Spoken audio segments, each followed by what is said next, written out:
একটা বয়স পরে মানুষ আর সৌন্দর্য খোঁজে না, ধন দৌলতও খোঁজে না। তখন সে শুধু তার পাশে একজন মানুষকে চায়, চায় কেউ থাকুক তার কাছে। সকালে ঘুম থেকে উঠেই যাতে নিজেকে একাকী মনে না হয়, রাতে ঘুমোতে যাবার সময় যেন মনে না হয় যে যদি রাতে কিছু হয় কে দেখবে আমাকে, কেই বা হাতটা ধরে বলবে ভয় পেও না, আমি আছি। মানুষ যখন সুস্থ সবল আর যৌবনকাল থাকে তখন তাদের কাছে অনেক অপশান থাকে, মানুষ চুজ করার সময় থাকে। তখন অনেকেই দেখা যায় যে তারা সহজে কাউকে পছন্দ করতে পারে না, অনেক ডিমান্ড থাকে, অনেক চাহিদাও থাকে। কিন্তু আস্তে আস্তে যখন বয়স বাড়তে থাকে তখন সে বুঝতে পারে যে তার নিজেরও ডিমান্ড কমতে শুরু করেছে।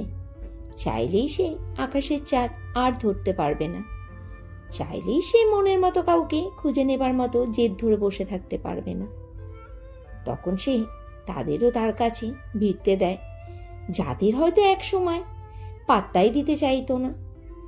মৌমিতার বয়স কেমন আমার জানা নেই, তবে তিনি এখনো দেখতে অনেকটাই ইয়াং। তারপরও তিনি এই মানুষটাকে বেছে নিয়েছেন, কিংবা বলা যায় নিতে বাধ্য হয়েছেন।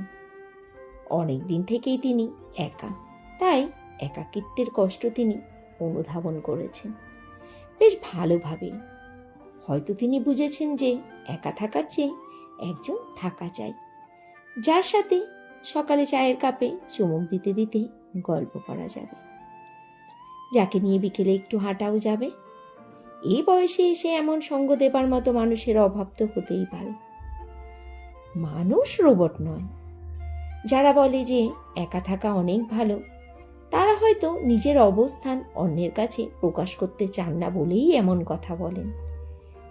কিন্তু বাস্তবতা হলো ঝগড়া করার জন্য হলেও একজন মানুষ চাই। মৌমিতাকে আমি বুদ্ধিমতীই বলবো, কারণ উনি চাইলেই হয়তো অনেক কম বয়সী ছেলেকে বিয়ে করতে পারতেন। আমেরিকায় থাকা একজন নারীর জন্য সেটা খুব কঠিন হতো না। কিন্তু উনি বুঝেছেন যে ওনার এই বয়সে যদি কোনো ইয়াং ছেলে তার কাছে আসেও, তবে সে আসবে কোনো না কোনো লোভে, কোনো স্বার্থে, আর স্বার্থ ফুরালে সে চলেও যেতে পারে। তাই হয়তো তিনি এই বয়স্ক মানুষটাকেই বেছে নিয়েছেন, কারণ তিনি এখন জীবনে থিতু হতে চান। জীবন নিয়ে এক্সপেরিমেন্ট করার সময় ওনার চলে গেছে।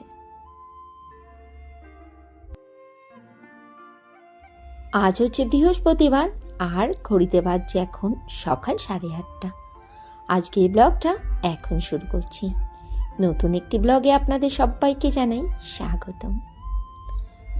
আজই যদি চ্যানেলে প্রথম এসে থাকেন দয়া করে চ্যানেলটি সাবস্ক্রাইব করে পাশে থেকে যাবেন। ভিডিওটি কেমন লেগেছে সেটি অবশ্যই কমেন্টস করে বলবেন, লাইক করতে একদমই ভুলবেন না। প্রতিষ্ঠা দেখুন স্কুলের জন্য তৈরি হয়ে নিয়েছে, আর এখন ঘড়িতে বাজছে সকাল 9:35। যথাসময়ে প্রতিষ্ঠা স্কুলের গাড়ি এসে প্রতিষ্ঠাকে স্কুলে পৌঁছেও দিয়েছে। তারপরে রোজকার ন্যায় আমার অফিস ঘরে কাজকর্ম শুরু হয়ে গেছে। হ্যাঁ, রান্নাঘরটাকে আমি আমার অফিস ঘরই বলি, মেয়েদের আসল জায়গা রান্নাঘর। ডিমের অমলেটের তরকারি করছি। রোজকার একঘেয়ে ডিমের ঝোল খেতে আর ভালো লাগে না, অমলেটের কারিটা বেশ ভালোই লাগে। বাড়িতে দেখি সবাই ডিমের ঝোলের থেকে অমলেট কারিটা খেতে বেশি পছন্দ করে। প্রতিষ্ঠার জন্য অমলেটটা করলাম পেঁয়াজ লঙ্কা ছাড়া। মেয়েটা না বড্ড ঝামেলা করে খেতে বসে, অমলেটের থেকে একটা একটা করে পেঁয়াজ লঙ্কা ওকে বেছে দিতে হয়। ভাবলাম অত চোখমারি করে দরকার নেই, ওর অমলেটটা পেঁয়াজ লঙ্কা ছাড়াই থাক। আর ঢাকা চাপা দিয়ে ডিমের অমলেটের তরকারিটা যখন ফোটানো হয় কড়াই পুরো ভর্তি হয়ে যায়। আমার তো খুবই ভালো লাগে ডিমের অমলেটের তরকারিটা।